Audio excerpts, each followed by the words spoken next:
Каждый раз я буду подматывать клубок на опоре, для того, чтобы нить в полотно поступала ровно и не перекручена.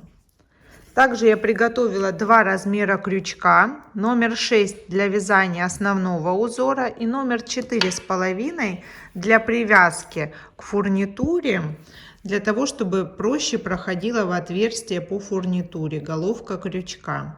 Напоминаю, у меня 44 отверстия в круг. Сейчас мне нужно наметить точки, в которые я выведу по 2 столбика, чтобы получить 56-58 столбиков. Необходимое количество должно быть кратно 2. Я намечаю для себя по изнаночной стороне точки, в которые буду провязывать по 2 столбика. Они должны быть симметрично и равно удалены друг от друга.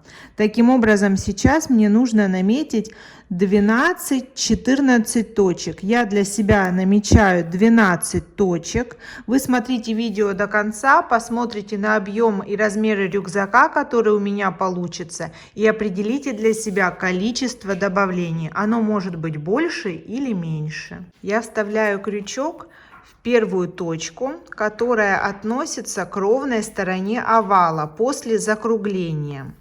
И вытягиваю рабочую нить, провязываю первый столбик.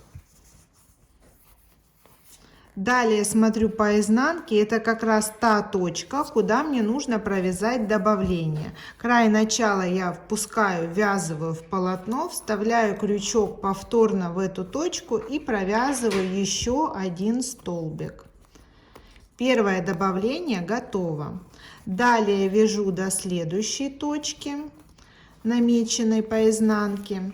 И так делаю 12 добавлений в круг до конца ряда. При вязании следующего ряда я перехожу на крючок номер 6. Вязать буду без соединения рядов, для того, чтобы не усложнять себе работу. Поэтому перехожу сразу в первую кромочную косу первого ряда. Провязываю столбик без накида. И так далее по кругу, ряд столбиками. Внимание, хорошенько вытягиваю размер столбика и очень компактно оставляю размер петли на крючке для формирования кромочной косы, чтобы не было вытянутой кромки и отверстий по полотну.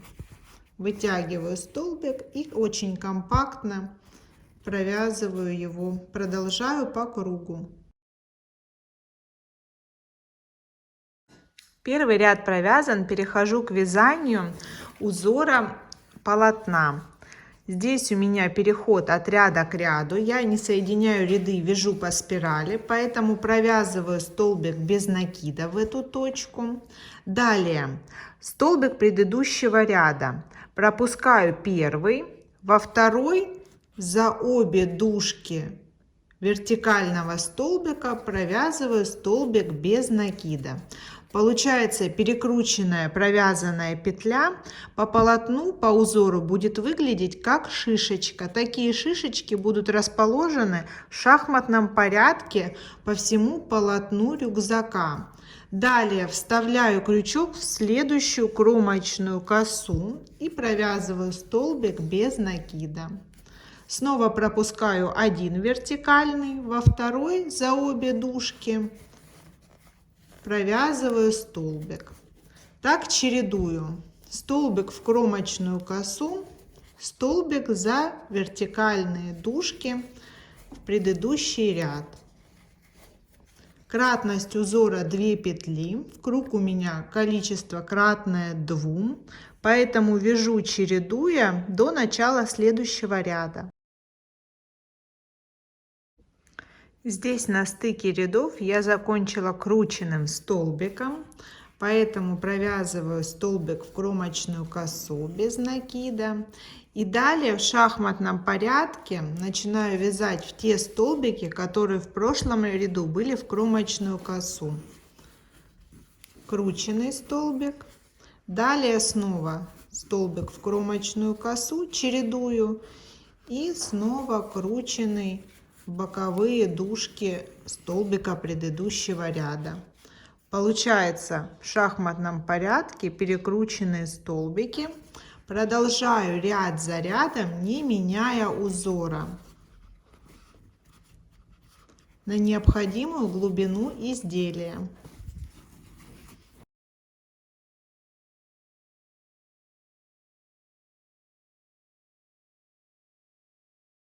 По узору у меня провязано 23 ряда от дна. В сантиметрах это примерно 26 сантиметров глубина изделия. Для себя здесь я уже отметила точки, в которые пришьется клапан. Отверстий для пришивания 14, точек 18, поэтому по полотну 4 точки для ввода крючка я пропущу. Итак, завершаю ряд я в том же месте, где он и начинался, по той же стороне. Довязываю узор.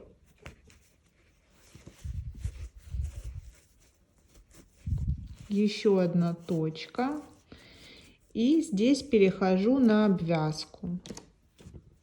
Вставлять крючок я буду уже меньшим размером. Сначала в точку по клапану. Далее по полотну подхватываю нить и соединительная. Далее то же самое. Напоминаю, мне нужно по полотну несколько точек пропустить. Делаю это равномерно на протяжении всего пришивания клапана. С этой стороны последняя точка. Удаляю маркер, подхватываю рабочую нить и соединительная. Далее можно перейти на крючок потолще и продолжить обвязку по краю соединительными стежками до того момента, где эта обвязка началась. С другой стороны, со стороны начала привязывания клапана. У меня остался последний стежок. Я отрезаю нить с небольшим запасом. Вытягиваю. Здесь увожу ее в следующую петлю.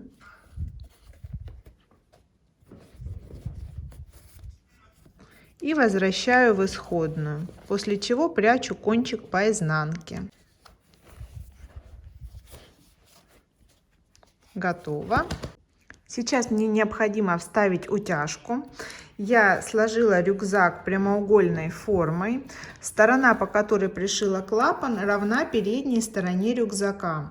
Более короткие части прямоугольника я складываю складкой вовнутрь, чтобы эти две длинные стороны прижались друг к другу. С помощью этих углов, которые у меня образовались, я определяю, где должна выйти утяжка. Вытаскиваю ограничитель и с лицевой задней стороны вставляю утяжку в наиболее высоких точках. У меня это с одной стороны здесь и с точно такой же точки симметрично с другой стороны.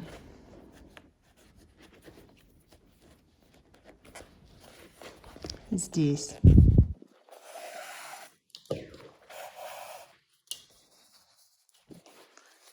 Готово. Переворачиваю. Здесь возвращаю углы. Провожу в угловые точки точно так же.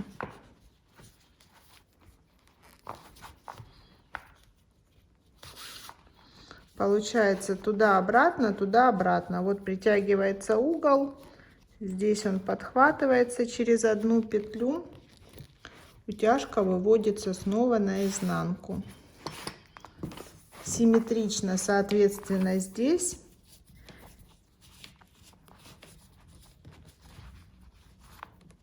И в завершающей точке здесь. Аналогично по этой стороне.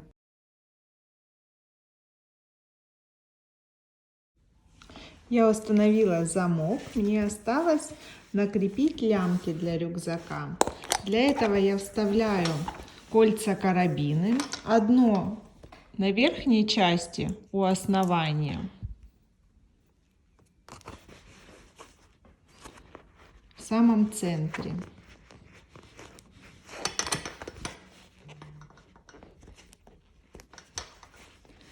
и 2 по краям, где закрепится нижняя часть лямки. Стараюсь подхватить 2 столбика.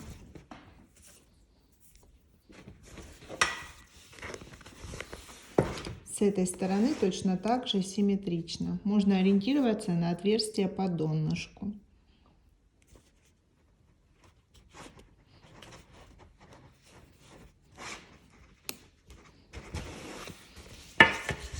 Итак, лямки у меня на карабинах, поэтому теперь очень просто закрепить с одной и с другой стороны. Первая и точно так же вторую.